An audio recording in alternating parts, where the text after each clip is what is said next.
Marina Arbás. El título de su ponencia es Hacia el amor sin propiedad, el concepto de amor en la primera generación de la teoría crítica. Me da un gusto tenerte aquí. Gracias. Me voy a poner el termómetro para no pasarme mucho. Bueno, muy buenos días, muchas gracias a la organización y especialmente a Jordi y a José Antonio, que me consta todo el esfuerzo y el cuerpo que detrás de que esto sea posible. Y gracias también a todos vosotros por estar aquí, vosotros también por estar aquí. Y bueno, quería empezar con una disculpa porque me siento un poco, como ayer hablábamos del síndrome del impostor, pues yo me dedico a filosofía de la música y estética y entonces me he lanzado a hablar de otras cuestiones, pero como intentaré aclarar en las conclusiones, mi aterrizaje en la cuestión del amor tiene que ver con cómo Adorno piensa la relación entre el amor y el arte. Entonces, de alguna manera, pues he intentado tirar del hilo en la medida de lo posible. Y también, de alguna manera, reivindicando, creo que es un tema que no se ha trabajado todavía de manera pormenorizada, al menos yo por lo menos no he encontrado, evidentemente, ni trabajo que lo articulen de manera individual en ninguna de los pensadores de esta primera generación. Si hablamos de generación, que sabemos que es muy problemática esta clasificación, pero para entendernos rápidamente, ¿no? Así como que tampoco hay una bibliografía muy clara sobre, hay algunas cuestiones, por ejemplo, Eva Goyen tiene un texto que lee Mínima Moralia como Arsamandi, ¿no? Lo trabaja de esta manera, aunque finalmente se centra mucho en la cuestión de la sexualidad, quizá en la línea de lo que planteaba Alice, ¿no? Entonces, bueno, también por reivindicar que un tema que me parece que está suficientemente trabajado, ¿no? Entonces, pues si esto sirve de una aportación, pues si no, pues nada, lo discutimos. Quería articular la intervención un poco como de lo público hacia lo privado, ¿no? Porque me parece que es como se va construyendo el discurso al respecto en la teoría crítica. Y es también el punto de partida para Adorno y Horkheimer, ¿no? Pero siempre en términos de tensión, ¿no? Esta cuestión de lo público y lo privado. Horkheimer, por ejemplo, en concreto, empieza planteando cómo podría ser el amor entendido en la relación entre lo individual y lo colectivo, en la medida en que siempre hay una relación en la que nos vinculamos emocionalmente con los colectivos y piensa críticamente, por ejemplo, el amor a la patria, ¿no? Donde se establecería, por así, una disolución de lo individual a partir de lo que él considera un interés supraindividual, que puede ser, en los términos que también planteaba Stefan, ¿no? Del reconocimiento que puede llevar incluso a la aniquilación del individuo, ¿no? Asimismo, también Horkheimer, a partir de esta relación individuo-colectivo, plantea también la tensión entre lo concreto y lo general, y también lo concreto y lo universal, planteando que el amor, igual que otros conceptos, y esto no está en la misma línea, ¿no? Tendrían que historizarse, se tendría que entender cuál es el núcleo temporal de los conceptos asumidos como o grandes conceptos o conceptos que trascenderían lo meramente histórico, y el amor no estaría exento de esta tensión con la historia. Y es interesante en este sentido cómo, y voy a ir rastreando varias figuras, aparece un análisis de figuras culturales vinculadas con el amor, ¿no? Por ejemplo, Horkheimer aprovecha la figura de la muchacha abandonada frente a la mujer burguesa, en la medida en que para él las señoras, y estoy citando, la gran burguesía gozan de las grandes situaciones eróticas y arriesgadas a las cuales renuncian a causa de una situación social, como se vería, por ejemplo, en las novelas de Balzac o de Stendhal, ¿no? Sin embargo, la muchacha abandonada, más allá de tener cierto rasgo poético, en realidad lo que se trasluce de su situación es que es abandonada por un joven sin recursos, ¿no? Normalmente. Entonces, lo que se pone de manifiesto finalmente es la pobreza de la experiencia, que impediría en última instancia la posibilidad del amor, ¿no? En concreto, él dice: un rico se inserta en una amistad, una relación amorosa, él mismo, como un hombre pleno y libre. Un pobre tiene que obtener la concesión de la simple vida, el reconocimiento de que es un miembro como es debido de la sociedad humana y no un lumpen, mediante una dura cooperación en el proceso vivo de la vida social, lo que con frecuencia es imposible. Se encuentra atado de pies y manos, se pertenece a sí mismo mucho menos que el rico, ¿no? Así empezamos a ver, por tanto, dónde se inserta el problema de la posesión y por qué he titulado la cuestión como hacia el amor sin posesión, sin propiedad. El rico, entonces, por resumir la cuestión, estaría entendido como un individuo autónomo que ejerce su libertad, y el pobre, por su parte, primero tiene que cubrir sus necesidades materiales, sobre todo justificar la legitimidad de su vida en el contexto social, para, desde una manera precaria, poder entrar en una relación en los opuestos libertad, opresión, autonomía, heteronomía, donde aparecería la cuestión del amor, ¿no? Por lo tanto, en el caso de los hidalgos, los señores, los ricos, etcétera, ¿no? La jerarquía, la posesión se haría de arriba hacia abajo, y el subordinado se constituye en el amor siempre como deudor de su propia vida, frente al rico, donde el amor es horizontal pero fundamentalmente no direccional, no se dirige a nadie más que fundamentalmente a uno mismo, ¿no? En la medida en que la propia individual se autolegitimaría en la constitución social. Por lo tanto, para Horkheimer, el fundamento de las clases de la sociedad falsificaría, dice que sin darse cuenta, pero creo que dándose mucha cuenta, del amor, ¿no? Entonces, aquí vemos cómo habría una traslación en el proceso de secularización entre que, mientras que, por un lado, habríamos visto en la constitución religiosa del amor cómo se rige cómo se debe amar por parte de la dignidad, poco a poco nos encontraríamos una traslación hacia quien se posee a sí mismo y por lo tanto puede desarrollar un amor más o menos libre, ¿no? Esta cuestión, esta lectura de secularizada o tendente a la secularización del amor se encuentra también en Adorno, en su lectura de Kierkegaard.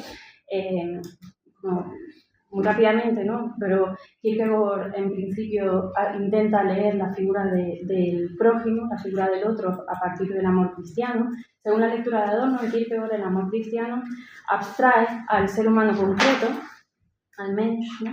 De tal forma que se ama lo humano de las personas como elemento partícipe de lo divino. Las personas particulares, por lo tanto, son para Adorno meros estímulos para la interioridad, que sería una manera de experimentar esto divino, ¿no?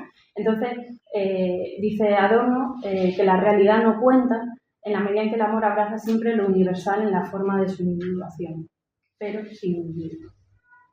La abstracción del otro, entonces, como este prójimo, implica para Adorno que el amor se va convirtiendo poco a poco en un amor sin cualidades. Ayer hablábamos también de la falta de atributos, ¿no? en la configuración de la mujer en Marcuse, ¿no?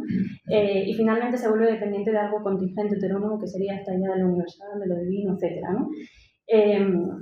Entonces, para Adorno, entonces se tomaría, aquí cito, al individuo, el individuo toma al prójimo tal y como lo encuentra, como algo dado acerca de lo cual no hay nada más que saber. Y por lo tanto, el amor se estaría dirigiendo a un objeto indiferenciado, entregado al mero no yo, solamente para el enriquecimiento de la interioridad del yo, ¿no? De este modo, habría un principio de cosificación y, por lo tanto, estaría anulado. En resumen, no habría prójimo, en un sentido enfático, ¿no? A la vez, para Adorno, y aquí hay una relación directa con Nietzsche, ¿no?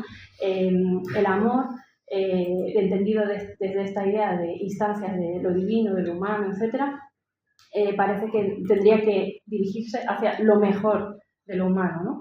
Y por lo tanto, el prójimo terminaría participando de la razón instrumental. Nietzsche llega a decir pues, que si amamos a lo mejor de lo humano, habría que rechazar a los enfermos, los discapacitados, etcétera, porque serían las peores instancias de esta humanidad, ¿no?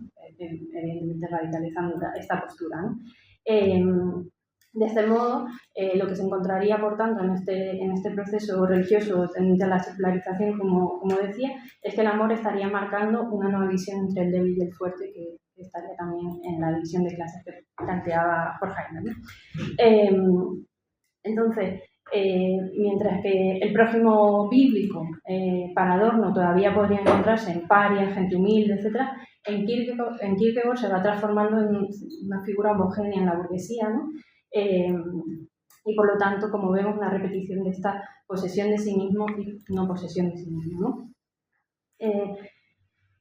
De este modo, entonces, se construye la abstracta igualdad burguesa, ¿no? Donde finalmente los individuos, como decimos, no tendrían atributos, serían humanos no diferenciados. Y encontramos aquí dos problemas, ¿no?, fundamentales. Por un lado, esta cuestión del se debe amar, ¿no?, que decimos que finalmente se regula hacia lo mejor de la estancia del humano, y por otro lado, la primacía del principio de intercambio, ¿no? Esto aparece en muchos pasajes, sobre todo de dialéctica de la ilustración, como ya lo ha comentado Alex, y en mínima moralia, ¿no? Por ejemplo, en la lectura que se hace sobre Circe, que se muestra como un personaje ambiguo, pues concede felicidad solo mediante la anulación de la autonomía del amante, que ya sabemos, ¿no?, se convierte en un cerdo, un animal que ha perdido el rastro de lo sagrado, aparte de la relación con la sociedad, la desnudez, la tierra, la carne, etc., ¿no? Pero a la vez, y lo que me interesa remarcar es que Circe también representa radicalmente la figura de lo que la sociedad patriarcal habría hecho con la mujer, ¿no? Ellos literalmente llaman la imagen enigmática de irresistibilidad e impotencia, es decir, cuya existencia está meramente marcada por el modelo heteronormativo vinculado con el erotismo, ¿no?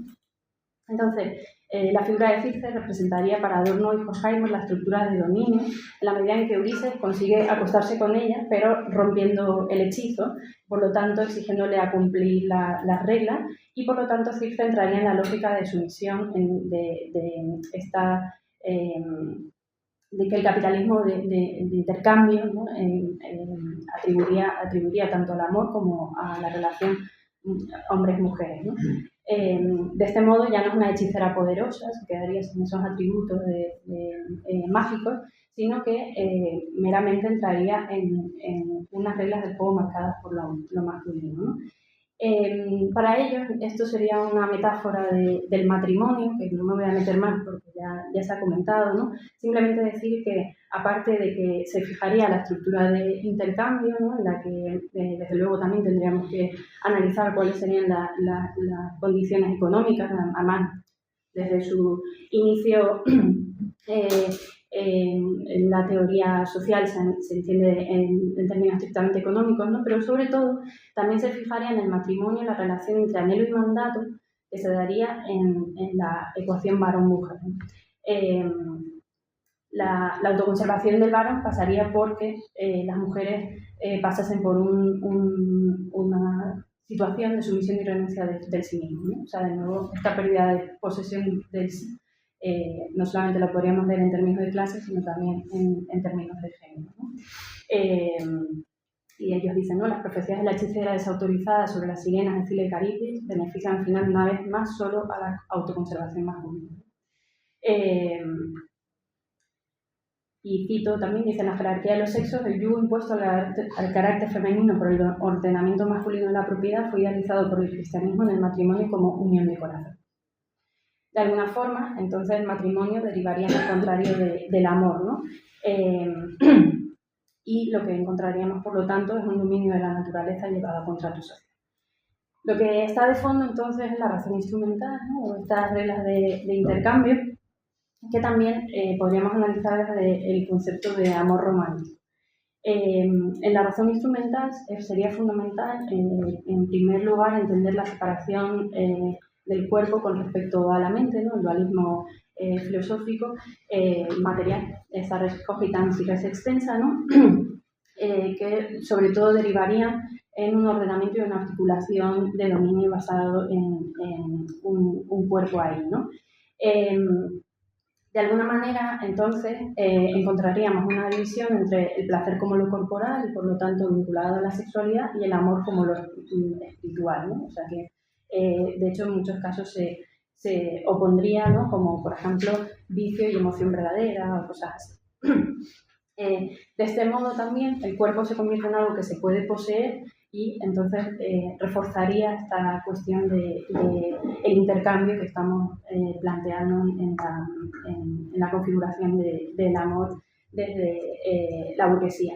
Aquí el tema, desde luego, aparece analizado de Sade, ¿no?, que para Adorno y Horkheimer se trataría de un espacio sublimado del placer, donde el amor simplemente estaría en los límites de lo sexual, y sería sobre todo una posición crítica con la idea del amor burgués como abnegación. Esta es la traducción de Ingrid del Liebe, ¿no?, o sea, como un amor que se da, ¿no? Como un darse al amor, ¿no?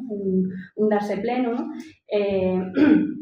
Y la cuestión sería entonces que ya no tendríamos este amor que es meramente darse en términos espirituales, sino que pasaría por una corporalidad reconfigurada, basada en un placer inmediato, etcétera, pero se traduciría entonces en un amor cosificador en la medida en que la primacía estaría en la posesión plena del cuerpo del otro, ¿no?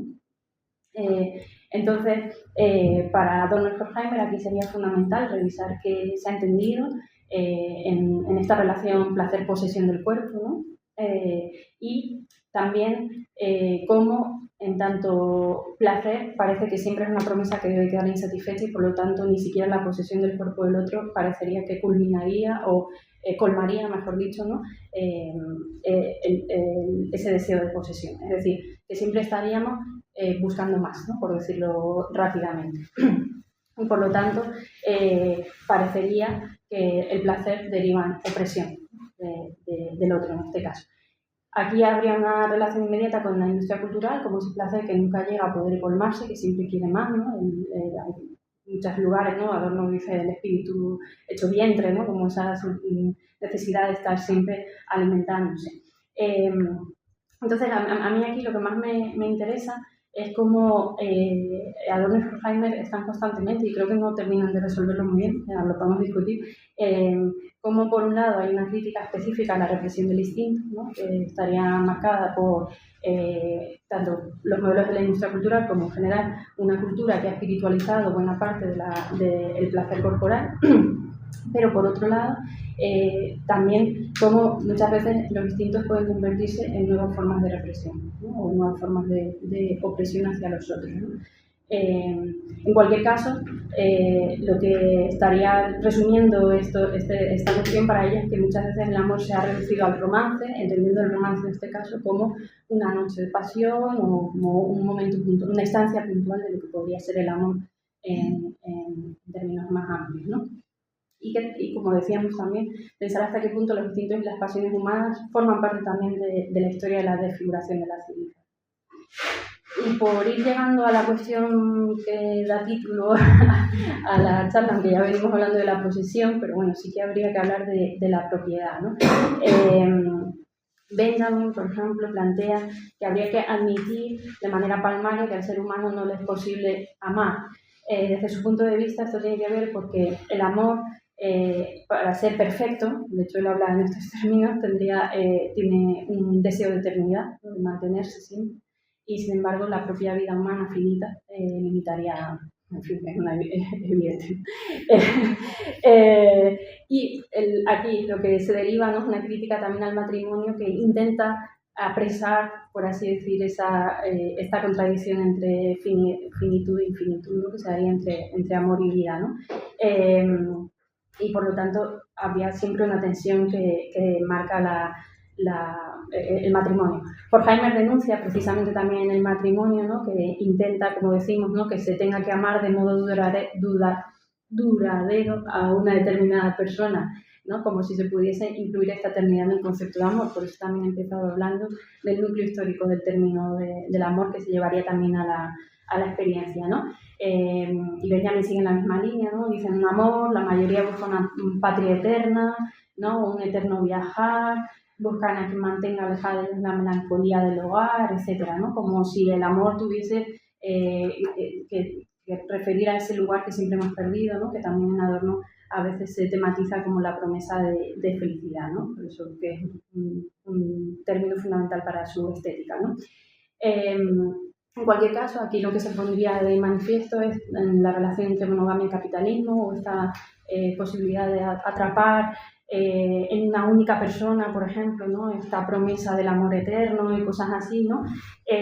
Y de nuevo, pues aquí aparecería la cuestión de la posesión. Para Horkheimer es clave la unión entre monogamia y organización burguesa porque para él se reprimirían formas no cosificadas del placer. Y dice específicamente, la monogamia supone en la sociedad masculina burguesa la desvalorización del placer que es reducido a pura sensualidad. Esto lo podemos discutir. Pero bueno, me parece interesante, aparte de la biografía, ¿no? Pues Adorno creo que tenía también su historia. Pero bueno. de nuevo, como decía, aquí aparecen también figuras culturales específicas, ¿no?, que darían cuenta de esto, ¿no?, y sobre todo la incompatibilidad del amor en sus formas burguesas. Por ejemplo, encontramos Romeo y Julieta y Don Juan, que se revelarían como elemento erótico contra la autoridad de la familia, ¿no? Se dice en concreto que Don Juan contra la moral oprimiente de la fidelidad y la exclusividad, y Romeo y Julieta en nombre de esta moral.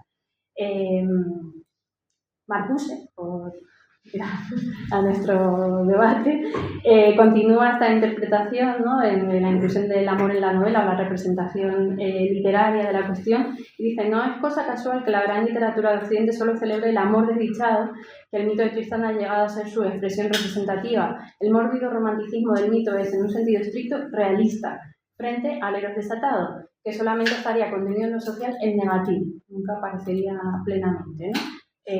Yo aquí no me puedo meter mucho, pero es interesante este amor desdichado de Tristán vinculado con la muerte, ¿no? Porque si recuerdan Tristán y Isolda, especialmente en la representación wagneriana, la gran pieza final se llama Liebestod, o sea, amor de muerte, ¿no?, o amor vinculado con la muerte, y de hecho ni siquiera mueren, se desvanecen, ¿no?, una cosa un poco...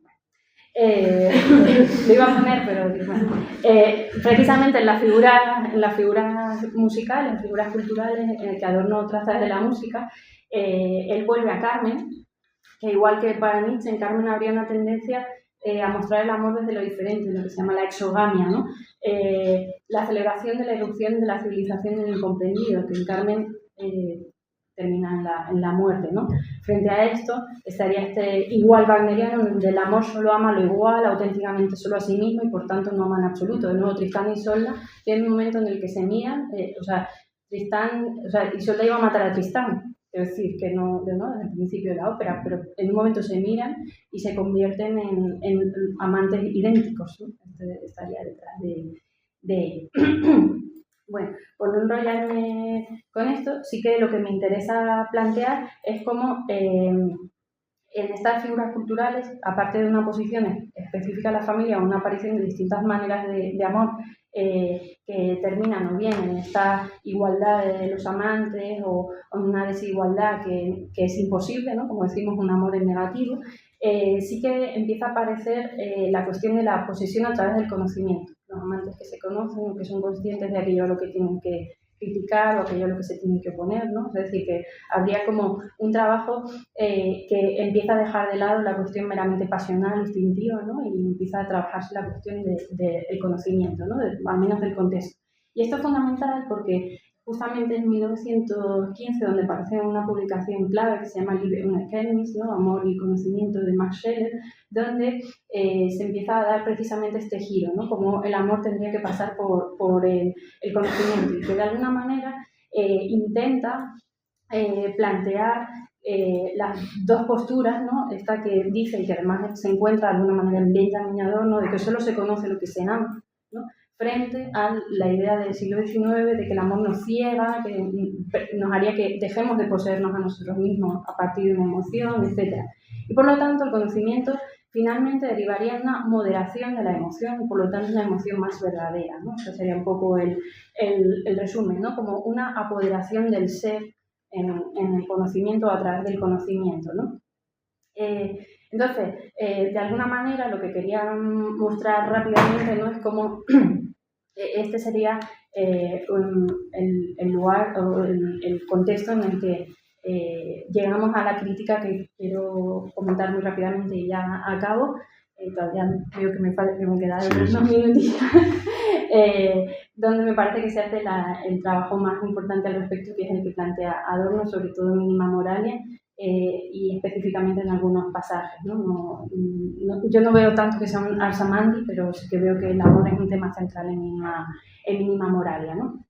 Entonces, en Adorno lo que encontramos constantemente es una contradicción que el mismo amor supone para la moral y la razón burguesa, ¿no?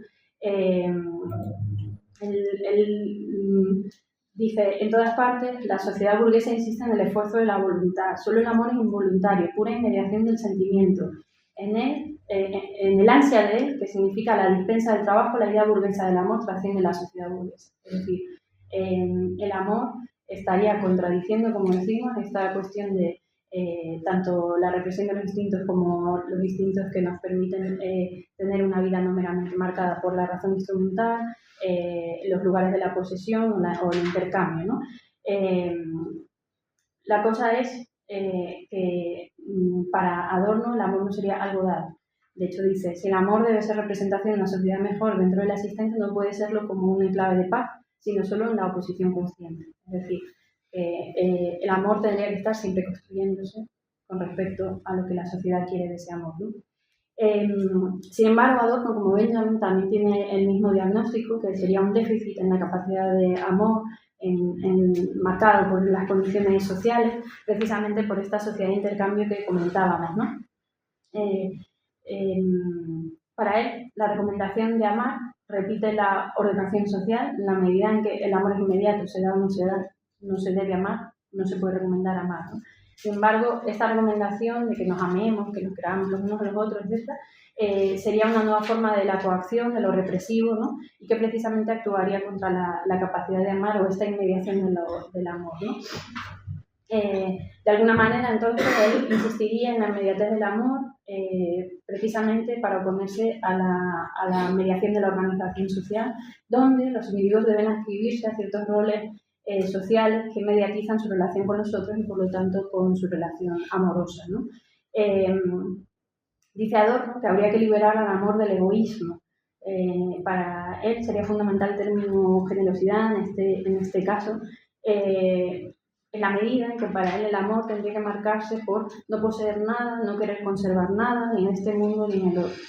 Una generosidad plena.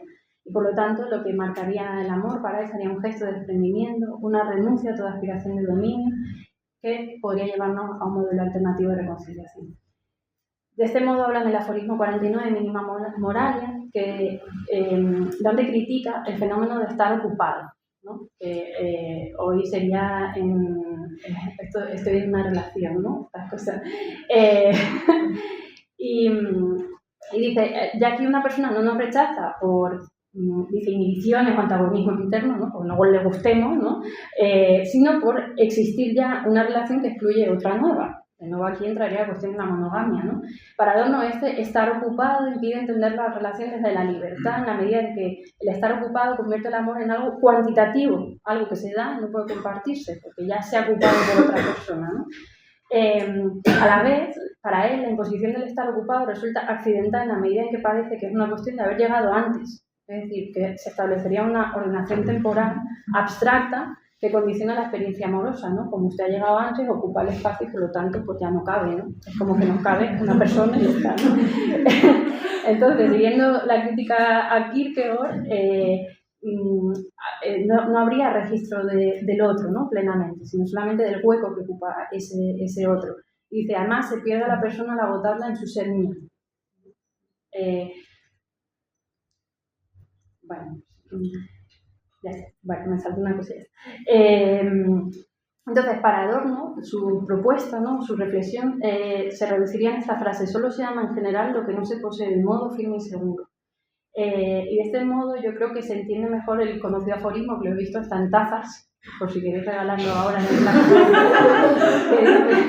Es que lo estaba buscando porque iba a hacer un PowerPoint al principio y eran todo tazas. Solo serás amado donde puedas mostrarte débil sin provocar la fuerza, ¿no? Lo conocemos bien, ¿no?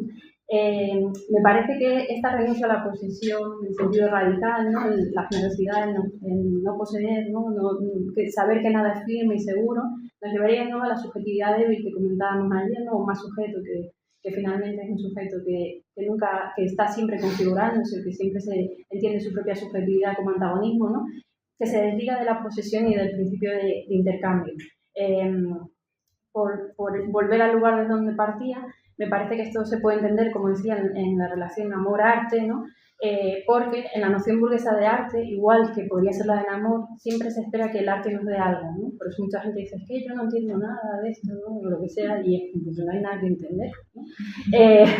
Entonces, en el correlato con la noción de amor, que él dice que el amor en este sentido siempre sería un eco, porque lo que estamos esperando es escucharnos a nosotros mismos o vernos a nosotros mismos en la obra de arte, ¿no? Sería una mera repetición de yo en el otro. Sin embargo, él define en varios lugares un arte que no sabemos lo que es, una práctica que no sabemos lo que estamos haciendo, que siempre se nos plantearía como enigma, ¿no? Que es su término. Entonces, siguiendo con el paralelismo, el amor se abriría tanto a una subjetividad que aún no sabemos lo que es y que no es ni por mí ni para mí, ¿no? Sino que plantearía siempre la duda de qué puede aún ser la subjetividad, ¿no? Esto es un dejar de ser al otro como otro, algo que vincula al propio ejercicio de la filosofía, desde mi punto de vista, ¿no? Que dice Adorno, la contemplación exenta de violencia, de la que produce todo el gozo de la verdad, está sujeta a la condición de que el contemplador no sea asimilado.